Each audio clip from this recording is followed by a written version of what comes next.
Hi guys! Magluluto tayo ngayon ng tulingan, ginataang tulingan. Prituin ko muna para pampawala ng lansa. Tumatalsik-talsik. Yung ginamit kong mantika dyan ay used oil na para hindi sayang. Pero okay pa naman siya. Wala pa siyang amoy. Ngayon, hanguin na natin.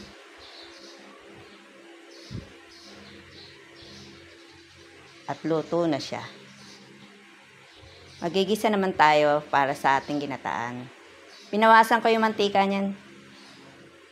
Doon ko na rin siya ginisa sa pinagprituan. Wala namang magrereklamo eh. Una, bawang. At saka sibuyas na yan.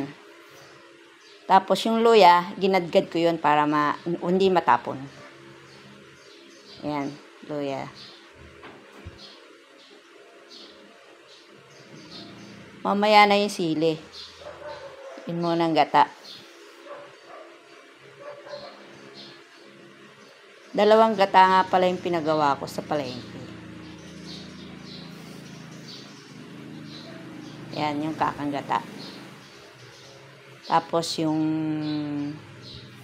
susunod dyan, pechay. Wala kasing malunggay. Masarap sana kung may malunggay. Kaya pechay na lang.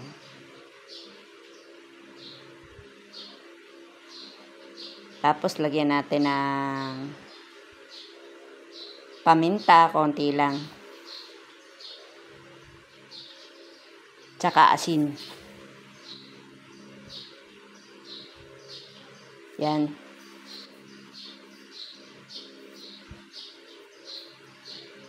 Tapos tikman natin.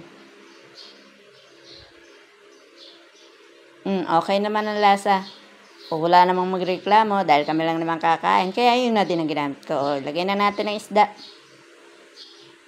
Ang ating tulingan, ilagay na.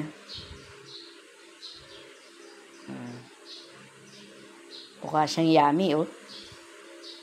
Yan ang ulam namin ngayon. Hanguin na natin.